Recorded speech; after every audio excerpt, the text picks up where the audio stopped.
नमस्कार प्रिय दर्शकों, बेहद दिव्य और ज्ञानवर्धक जानकारी आपको देने वाला हूं जन्म कुंडली के 6, 8, 12 भाव से संबंधित। प्रिय दर्शकों, अब आज के विषय पर चलते हैं। विषय बड़ा अद्भुत, गहन और समझने वाला है। विपरीत राजयोग नाम सुना है आपने। आज इसमें कुछ और भी तर्क आपको और तथ्य समझाने वाला हूं। आपने अब तक यही सुना होगा कि जन्म कुंडली में छठे भाव का मालिक, इन्हीं भाव में छठे, 8वें, 12वें भाव का मालिक दुह स्थान का स्वामी जब इन्हीं भावों में बैठा हो तो विपरीत राजयोग का निर्माण होता है। शर्त है कि लग्नेश बली हो। यही सूत्र आपने आज तक सुना है, सब किसी से सुना है।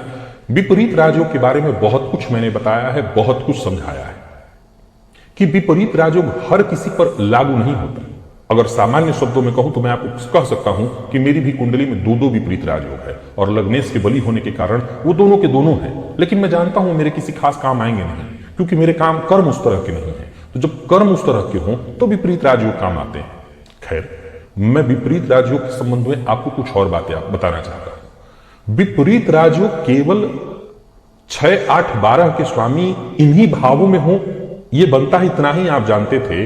ये जान लीजिए कि जन्म कुंडली में 6, 8, 12 में से 2 भाव के स्वामी दृष्टि या युति संबंध में, फिर से नोट करिए, जन्म कुंडली में मान लिया जाए कि छठे और 8वें भाव के स्वामी आपस में युति में कहीं बैठे हुए हैं या दृष्टि संबंध बनाए हुए हैं, या जन्म कुंडली में 8वें या 12वें भाव के स्वामी युति या दृष्टि संबंध में है, छठे और 12वें के स्वामी युति या दृष्टि संबंध में है, तब भी विपरीत राजयोग बनता है। यानी ये तरीका जान लीजिए, जरूरी नहीं है कि इसी भाव में हो, इन दोनों की युति और दृष्टि संबंध से भी विपरीत राजयोग बनता है।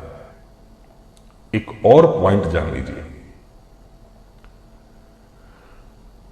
जन्म कुंडली में विपरीत राजयोग बना हुआ हो और ऐसे विपरीत राजयोग पर किसी शुभ ग्रह की दृष्टि पड़ रही हो तो विपरीत राजयोग भंग हो जाता है।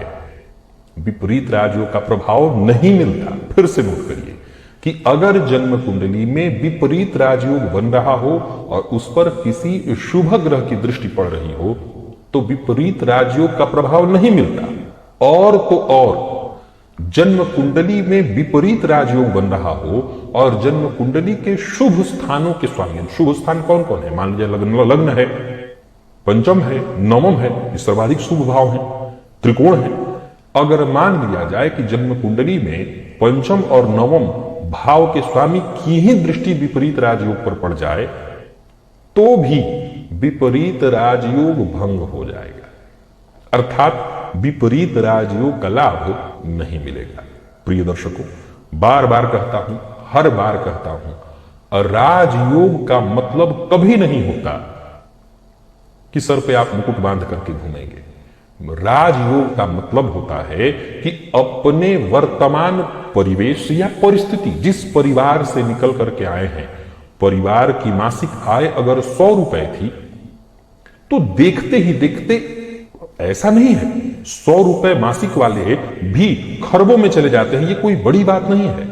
लेकिन अगर हम किसी भी राजयोग की गणना करें तो सबसे पहले मूल आधार यही होता है कि अपने परिवार, अपने कुल, अपने वंश में जातक सर्वोपरि बनेगा। राजयोग का मूल अर्थ यही है कि अपने कुल, अपने वंश, अपने परिवार में जातक सर्वोपरि बन जाएगा। Number 1 point. नंबर 2, ये जो राजयोग है ये विपरीत परिस्थितियों से ही उत्पन्न होता है। बहुत सरल तर्क है कि छठा भाव दुह स्थान है, अष्टम भाव, द्वादश भाव ये बुरा भाव है, और जब इस भाव के स्वामी इसी भाव में बैठेंगे तो सीधी सी बात है, षष्ठ भाव का स्वामी षष्ठ भाव में बैठे तो जातक निसंदेह अड़ियल प्रवृत्ति का बन जाएगा। जब शत्रु भाव का स्वामी शत्रु भाव में ही बैठेगा तो कहीं ना कहीं शत्रु उसके जीवन काल में उत्पन्न होंगे। अब एकदम सीधी राह पर चलने वाले व्यक्ति के शत्रु कौन बनेगा भाई? जाहिर सी बात है वो कुछ ऐसा करेगा जिससे उसके शत्रु बनेंगे, यानी कहीं ना कहीं उसका स्वभाव लड़ने, झगड़ने, मरने, मारने वाला होगा।